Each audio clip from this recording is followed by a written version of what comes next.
पकड़ लेते हैं। जी महाराज। मंत्री चलो सारी तोते को पकड़ो। चल भाई तोते, तूने बहुत उछल कूद कर ली, आज तुझे कायदा कानून और प्रणाली सिखाएंगे, पड़ेगा। हाँ बोल रहा है महाराज। चल चल चल पकड़िए, रुमाल पकड़िए। तो देखा राजा की बात पर अमल हुआ। ज्ञानी विद्वानों महापंडितों को बुलाया गया और गहरा विचार विमर्श हुआ। फिर तोते की शिक्षा का काम राजा के भांजे से मिला। फिर सोने का पिंजरा बनाने का निर्णय हुआ। सोने का पिंजरा इतना सुंदर बना, इतना देश विदेश से लोग से देखने आए। अरे वाह, इतना सुंदर पिंजरा है। शिक्षा की तो अति हो गई। शिक्षा ना भी हो तो क्या हुआ, सोने का पिंजरा तो बना। पर क्या ये पक्षी इस पिंजरे में खुश रह पाएगा? खुश रहे या ना रहे, सोने के पिंजरे में तो रहता है। तुम्हें पता है सोना कितना महंगा है? हाँ भाई, सोना तो बहुत महंगा है। तो भारी खुल गए। राज पंडितों का सुझाव एकदम अनूठा था। उन्हें थैलियां भर कर अनेक हार मिले और वह बेइंतहा खुश होकर अपने अपने घर चले गए। फिर वह तोते को शिक्षा देने बैठे और पोते उनको देखकर बोले, अरे इतनी सी पोते से क्या होगा? तोते को पढ़ाना भी तो कोई मामूली बात है। आज्ञाकारी भांजे तो बस आज्ञा का ही इंतजार कर रहे थे। तुरंत पोथी लिखने वालों को बुलाया गया। वह भी आज्ञाकारी कम नहीं थे। तुरंत पोथी लिखना शुरू हो गया। फिर पोथियों की नकल, फिर नकलों की भी नकल, नकल दर नकल, देखते देखते पोथियों का पहाड़ खड़ा हो गया।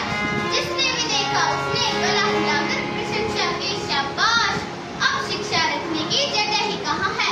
फिर तभी एक निंदक ने कहा, अरे पिंजरे की तो उन्नति हो रही है, पर पक्षी की देखभाल करने वाला कोई है क्या?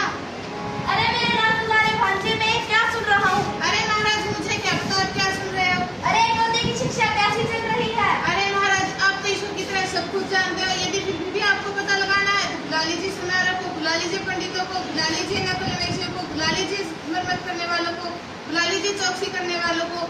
इन निंदकों का काम ही निंदा करना होता है। इन्हें खाने के लिए कुछ नहीं मिलता, इसलिए निंदा करते हैं। अरे मेरे नाम तुम्हारे भांजे, ये तुम सही कह रहे हो। निंदकों को खाने के लिए कुछ नहीं मिलता, इसीलिए निंदा करते हैं।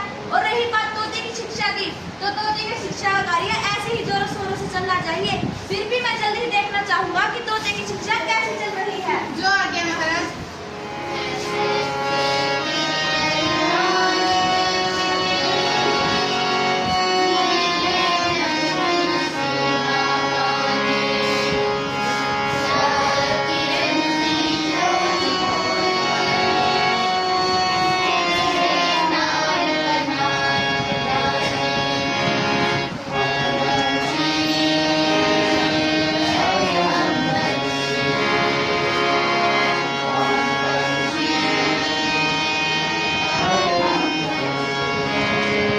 क्या तोता मर गया? अरे हाँ, तोता मर गया।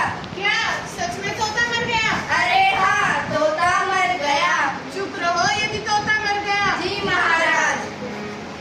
राजाओं के राजा महाराजा तोते की शिक्षा कैसे चल रही है ये देखने आ रही है। आइए महाराज, आइए, देखिए कितना सुंदर दरबार सजा है। तरह तरह के पकवान बने हैं। ढोल नगाड़े वाले आए हैं, नाचने वाले आए हैं। नाचिए महाराज, नाचिए। अरे वाह, कितना सुंदर दरबार सजाया गया है। अरे मेरे भांजे, मुझे तुमसे यही उम्मीद थी। मंत्री, इसको इसका इनाम दो। Thank you Maharaj. वेलकम भांजे। मंत्री चलो। रुकिए महाराज। अरे क्या हुआ? आपने तोते को तो देखा ही नहीं। अरे हाँ भांजे, तुमने तोते को तो दिखाया ही नहीं। अरे महाराज, तोते की शिक्षा का कार्य बहुत जोरों शोरों से चल रहा है और तोता बिल्कुल ठीक है। अरे मुझे पता है तोता बिल्कुल ठीक है, फिर भी तुम दिखाओ तो सही। अरे महाराज, क्या आप तोते को देखना चाहते हो? अरे हाँ। अच्छा महाराज, चलिए। देखिए महाराज, ये है तोता। अरे तोता तो बिल्कुल शांत है। जी महाराज। क्या ये पहले की तरह कुछ खाता है? नहीं महाराज। क्या ये पहले की तरह गाता है? नहीं महाराज। क्या ये पहले की तरह नाचता है, कूदता है? नहीं महाराज। पर ये फिर क्यों नहीं रहा? अरे महाराज, तोते की शिक्षा का कार्य संपूर्ण हो गया। इस कहानी से यह शिक्षा मिलती है कि शिक्षा कभी भी रटवाने या थोपने का माध्यम नहीं है। सच्ची शिक्षा वही है जो व्यक्ति की प्राकृतिक प्रतिभा को दर्शाए। तोते का स्वभाव उछलना, कूदना, बोलना था, लेकिन राजाओं के आदमियों ने उसे पिंजरे में कैद करके यह सब कुछ छीन लिया। सीख यह मिलती है कि हमें किसी के मूल स्वभाव को बदलकर अपनी इच्छा के अनुसार ढाला विनाशकारी होता है। हमें रटने वाली शिक्षा का विरोध करना चाहिए। कहानी में तोते को किताबें पढ़ने खिलाए जाते हैं, जिससे टैगोर जी हमें यह संदेश देना चाहते हैं कि बिना समझ के केवल किताबों को रटना तथा बाहरी दिखावा करना गलत है।